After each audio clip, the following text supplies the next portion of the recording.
So I'm originally from Northern Ireland. I grew up all over the world because my dad was a squaddie.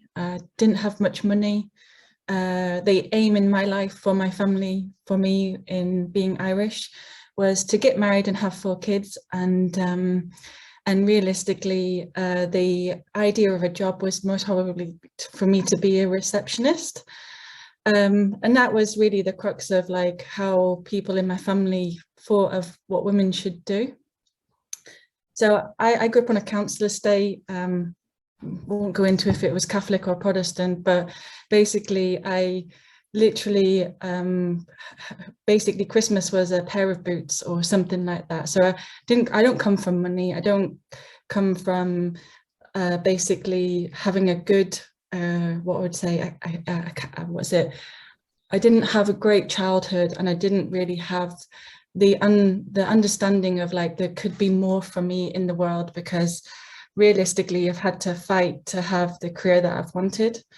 So for me is that I would like to encourage more people, and it's not just women, more people to come into tech from disadvantaged backgrounds, whether it's you are from a different race, or you're from you just don't come from a privileged background like a lot of people do these days.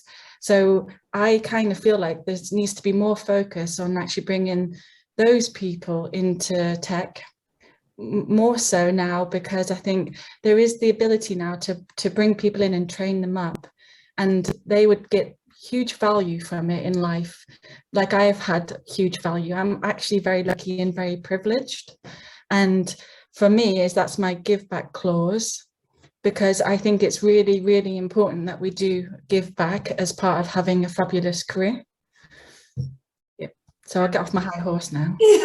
No, I think that's a really lovely point. I can really identify with that. I mean, coming originally from Africa, from where I'm from, our dreams are so short. I mean, it's even worse for women. You can't think as far as becoming this or that. It's, you know, get as much as you can education, then get married and have kids. So that opportunity is not presented that you can be whatever you want to be. Your dreams are going to be as wide as you want it to be. So I can really identify to, you know, with that in terms of how do you get people like that to kind of dream and kind of know that the opportunities out there for you to become what you want to become. So I don't know how that's how one can, you know, impart into the community and make that changes and, you know, get people to, you know, be open to such opportunities. I can really identify with that. What sort of, oh, go on. Sorry, there's a really amazing woman called Louise Powers who has a radio station. She's based in London. She calls it the Power Hour, where she talks about, and basically it's broadcasted to local communities that are from underprivileged. She's a really amazing woman. And for me, it's like more of that needs to happen around the UK. You know, more radio stations, local radio stations, podcasts, talking about technology, talking about like you can get apprenticeships now. You know, like we've got a cloud academy, and they don't need to have any qualifications to come on it. It's like, so like there's so much that needs to go in to be able to market people to come into tech, because we can't just keep on relying on the same bunch of people, because guess what? Salaries are going through the roof.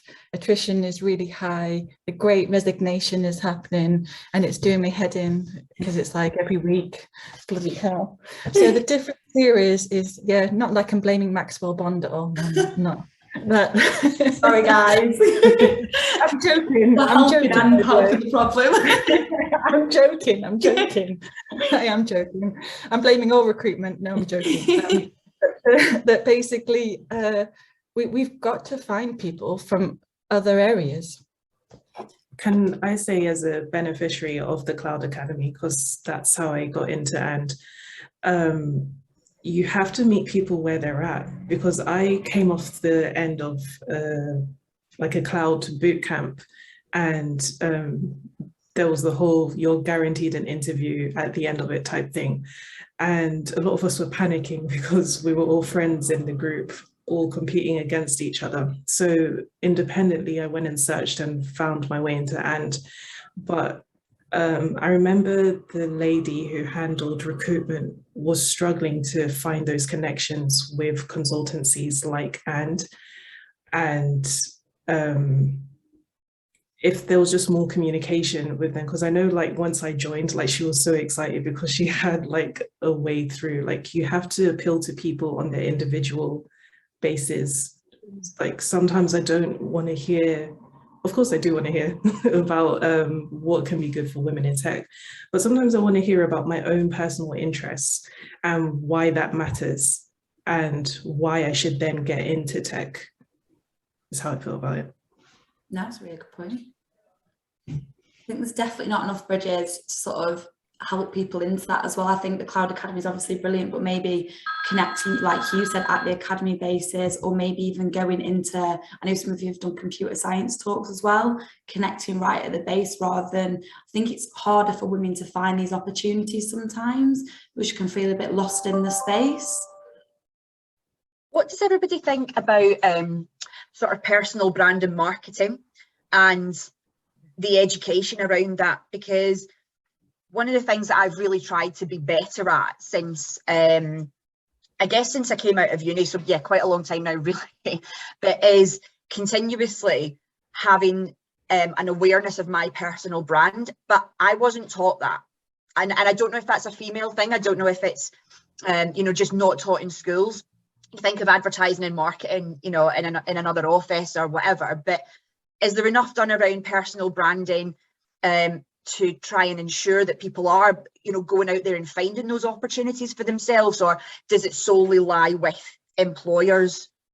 And I don't mean that to sound facetious in any way. How do you get that mix? So as a person who reads your LinkedIn quite a lot, is that, we're very proud of you actually as an individual, is that actually your personal brand is now more important than anything in tech.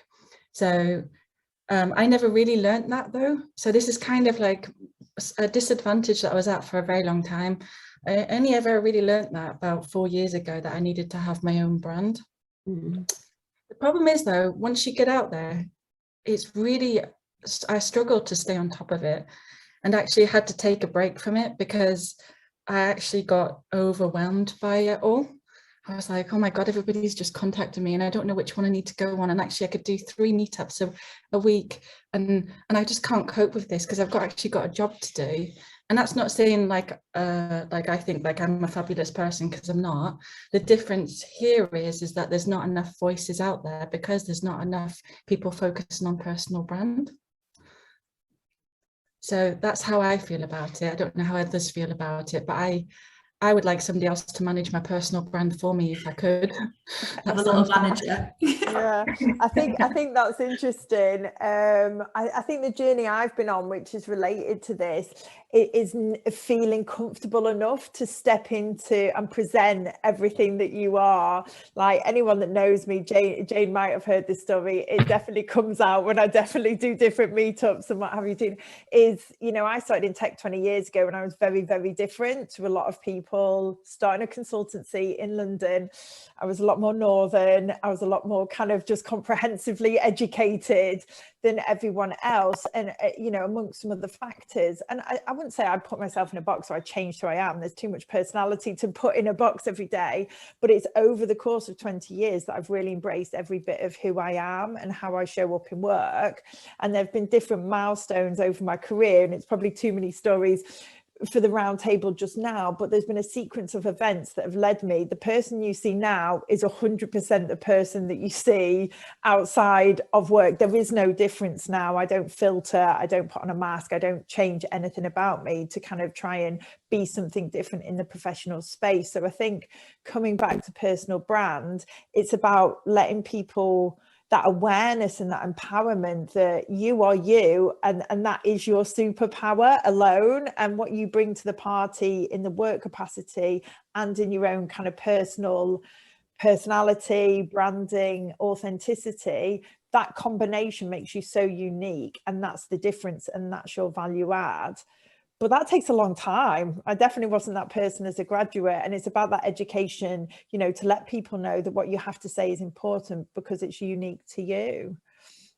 Do you think along with that, you guys, obviously you've done quite a lot of public speaking and meetups and things like this, do you think you have suffered from sort of imposter syndrome in the past where you maybe don't feel that represented, so sometimes you can question whether you're valid within the space as well? Yeah, I've been through. Sorry, go ahead, love. No, you go, Ada. I was just going to say I've gone through that journey of, you know, the imposter hole syndrome thing, you know, having in my head as am I the right person to stand in this space? You know, am I, you know, and it's also because of the conception around tech that you have to be this person that is so knowledgeable and so smart and, you know, knows all the techie languages and all that to be the right person to be in that space. So it has made me to kind of take the back seat all the time and saying, look, I'm not the right person. So it has really affected me. Yeah. Sorry, go on, Vas. No, don't worry. I'm sort of the opposite, but only because I'm that bloody stubborn that I'll be like, well, no, I can do this. I can absolutely do what you tell me. And I think that it takes the right mindset to be able to do that. But I'm so passionate about being able to be, assisting and mentoring and giving other people the voice and the mindset to be able to think that as well, because we can do anything that we set our mind to, like 100%. It's a case of being taught that, whether, you know, as we're going back to sort of the underprivileged part of it, you know, people should not be languishing in that. We should be bringing them out. We should be teaching them the personal brand. We should be, you know, telling them there shouldn't be a such thing as imposter syndrome. It shouldn't even have a name.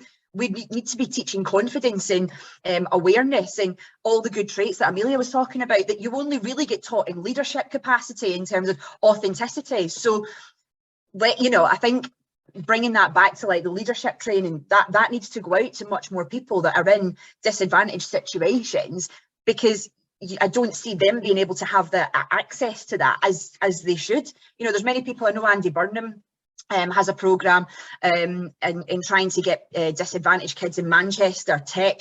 And obviously we all took part in that, or I hope we all took part in that over lockdown, you know, giving any extra tablets or whatever to primary schools so that kids could still learn. So that I think that needs to be spoken about more, and there needs to be much more input from my point of view from our community to helping, you know, the government be able to do that, or schools, or, you know, independent, whatever it might be.